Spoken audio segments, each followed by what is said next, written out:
Breaking news, a man charged overnight in a shooting in East McKeesport. I'm live breaking down what we know so far about the investigation and how police were able to take the suspect into custody. An investigation underway after a man was arrested accused of killing his girlfriend and driving her body around in his truck for days. Changing the face of downtown Pittsburgh, a plan to find new use for another empty building, and what it could mean for the future of our city. Will Aaron Rodgers be ready to play Sunday in Chicago with his fractured left wrist that now we know will require a brace? It's his body, so certainly he's going to be a component of the discussion. We will hear from Mike Tomlin on the factors that will go into the decision to clear Rodgers. Pittsburgh's Action News Forward this morning starts now. All right, halfway through the work week on this Wednesday. Thanks for joining us here at 6 o'clock. Yeah, a lot to get to here on this Wednesday morning. Again, so nice to have you with us. Yesterday's weather was kind of blah. Oh, yeah. Hopefully it'll get better today. Ashley, what do you think? I mean, it's still gloomy. It's typical, almost winter season. I like how you're going to tell us about the big warm up, though. 47 degrees. That's huge. That's a big one for us. We'll take it. That's t-shirt weather almost in January. But right now, it will be a little warmer, as Elena mentioned. We will get out of the 30s and into the 40s later today. We do have some showers returning on Friday. Not going to be a washout, and the timing of it's still a little questionable, but right now it looks to be later in the day. But dry for most of the weekend, which is great. We got Whitfield Championships on Saturday, and also light up night, which downtown Pittsburgh looks picture perfect. Right now we have a little bit of fog trying to develop. That cloud deck is pretty low, and we are seeing some lower visibility. This is just popping up into Lawrence County, down about a 3-mile visibility, down to 2 to 3 miles into portions of Butler and Beaver County, dropping down to 4 here now into Westmoreland and Fayette. Continue to see that lower visibility, those higher elevations. But overall, our action cams look to be pretty quiet right now. 36 degrees, winds are calm. All around the region, we're sitting in the mid to upper 30s. And as Elena said, it is going to be a bit of a warm up. We are expecting into the upper 40s today. Can't rule out a few peaks of sunshine, but mainly mostly cloudy. Elena. Can't wait for the heat wave later today, Ashley. Thank you. And Pittsburgh's action traffic looks good for us as we get started on this Wednesday morning. What you're looking at is the flow map with the road temperatures feature on. The green you're seeing means temperatures are above freezing. That lighter blue color means they're at freezing, darker blue below freezing. So if you are north of 422, you might have some icy spots. If you're in the green area, it's probably just some wet road conditions as you're waking up and getting started. Taking that feature off the flow map and looking at the big picture just a little bit closer to Pittsburgh, some slowdowns starting to build in the usual spots, but nothing out of the ordinary. Good news for those of you who use 279, especially if you use the HOV lanes. They're finally reopened and without any technical issues this morning. A live look at the Parkway West and East, good for now, but we're going to talk about the Parkway East because today there will be beam deliveries between 10 and 2. I'll remind you what that means for drivers coming up in just a few minutes. All right, Ellen, breaking news to get to. A man has been charged in a shooting yesterday afternoon in East McKeesport. And police say it all stemmed from a fight over a parking situation. Pittsburgh's Action News 4 reporter Ava Rash joins us live from Allegheny County Police Headquarters with what we know this morning about the suspect and the victim. Ava.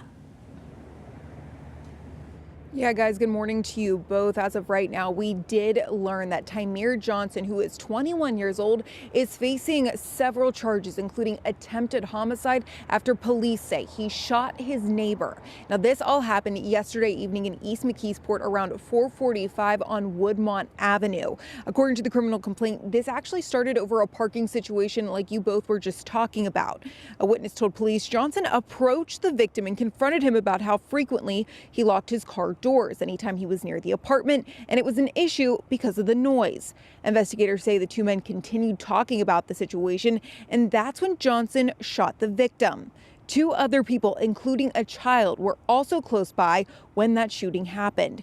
According to those court documents, Johnson called 911 to turn himself in, claiming self-defense. Now, that victim was shot in the stomach, taken to the hospital. The last update that we have is that he was in surgery in critical condition. For now, covering Allegheny County live at Allegheny County Police Headquarters, Ava Rash, Pittsburgh's Action News 4. Ava, thank you. 5 people were taken to the hospital after the driver of a Ford Bronco crashed into an ambulance last night. Fayette County dispatchers tell us it happened around 6 p.m. in Uniontown. Investigators say no one was seriously injured as the victims were taken to the hospital just as a precaution. Right now, the crash is under investigation. This morning, a man is in the Allegheny County Jail accused of killing his girlfriend And police say he drove around with her body for 3 days in his truck. Investigators tell us 62-year-old Sean Higgins beat Jacqueline Pryber to death inside his pickup truck, which was parked on Salzburg Road in Plum Saturday. Police say after he killed Pryber, Higgins covered up her body and drove around with her in the truck for days. He allegedly threw her belongings in a dumpster and then called a friend for help. That friend notified police that Higgins was headed to their home in Washington Township, Westmoreland County, and that's where police arrested Higgins and recovered the victim's body, still in the truck, on Monday. Investigators say Higgins blamed Pryber for getting kicked out of his apartment and being forced to live in that truck. Higgins was denied bail and awaits a preliminary hearing in December. This morning, the bill ordering the Justice Department to release all the files into Jeffrey Epstein is headed to President Donald Trump's desk. Only one Republican in Congress voted no to releasing those documents, and for weeks, President Trump fought against releasing the Epstein files, but recently reversed course. Following the vote to release the files, lawmakers on both sides of the aisle have cast doubt that the president will actually sign the bill and release the documents. So we'll wait and see what happens. Today, the Pittsburgh Public School Board will meet and discuss the plan to close several school buildings due to a major budget deficit. Yesterday, the district released new information about its proposed budget for 2026. A full breakdown of the $739 million budget is listed right now on the school's website. It's nearly $16 million less than this year, and the budget's deficit is set to be $12.2 million. That's about half the deficit for this year. It also includes a proposed 4% millage rate increase. A public hearing on the budget is set for December 8th. A vote is expected at the board's legislative meeting on December 17th. Leaders at Point Park University hope to expand their campus in downtown Pittsburgh. The university just announced plans to purchase the old YWCA building on Wood Street. Covering Allegheny County, Pittsburgh's Action News 4's Lily Coleman joins us live from downtown. Lily, the building we know has been sitting empty for years now. So what does Point Park plan to do with it? Well, good morning to you both. Yeah, it's been empty for about 5 years now, and while the process and the planning is still underway, Point Park leaders tell us they are hoping to turn this abandoned building into a multi-use space, maybe even a student union for students, as well as some additional housing, which of course is much needed. As you'll remember, the university actually ran out of space for incoming freshman students earlier this year. The freshman class increased by about 20%, leaving some students actually living in a hotel room for their first year this year. So the university says they are desperately in need of that space. And it's not exactly a done deal yet, but Point Park University leaders have signed a letter of intent to purchase the Wood Street building. The hope is to turn it again into a multi-use space that students really could take pride in. Now, university leaders are hoping this also helps with the revitalization of downtown. The old YWCA sits, of course, right in the heart of Point Park's campus here. And both university officials and students we spoke to describe it as an eyesore. So all are excited to hopefully bring new life to this old space. Why do we want to buy it? Because it was available. It's a really unique space, a unique building. And for a lot of things that are happening downtown, we're really the ideal end user.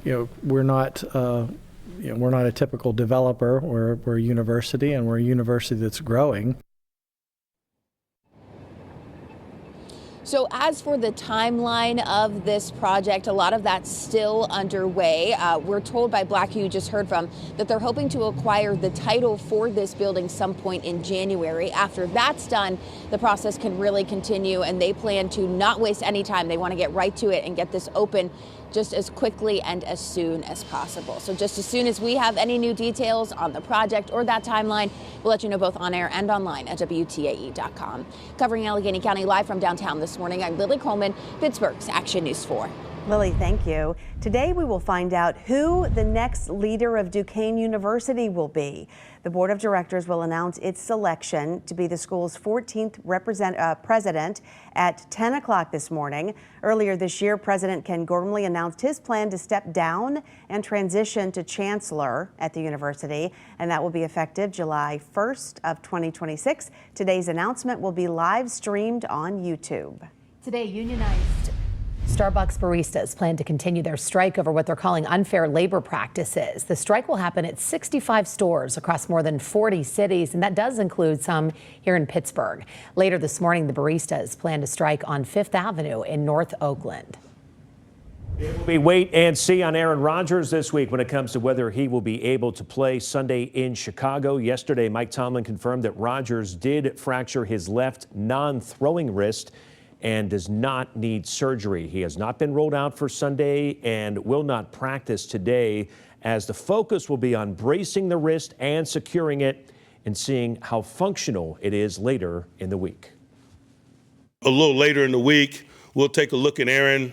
And again, as I mentioned, the variables are stabilizing it and making sure that he's safe and he can protect himself, brace himself as he falls, etc. Pain tolerance, but that doesn't seem to be an issue with Aaron. Friday's probably a big day in terms of some of those things. I know he's working his tail off to be a component of this week. And you know he wants to go. He has, by the way, owned the Chicago Bears throughout his career, playing against them so many times when he was with the Packers. And he will have input on whether he plays on Sunday. Of course, until Rodgers is cleared, Mason Rudolph takes over at quarterback. And right now, as we wait for the sun to rise over Pittsburgh, let's get back to Ashley for a look at the top weather headlines today. Yeah, you know, we are going to see that fog out there this morning. You can see that cloud deck is pretty low, and overall, we are seeing some of that fog really impact now into Lawrence and Beaver County, also into Westmoreland and Fayette. So just be aware of that. Looking at your what to wear forecast, we are expecting still needing the coat, hat, and gloves, scarf today, but it will be warmer than yesterday. Yesterday, we were only in the upper 30s. We're going to peak up near 47, but should see a little bit of sunshine later in the afternoon. Thank you. It is 6:11 and still ahead this morning. Getting ready for holiday travel in the new terminal at Pittsburgh International Airport. How TSA is getting ready to handle big crowds next week.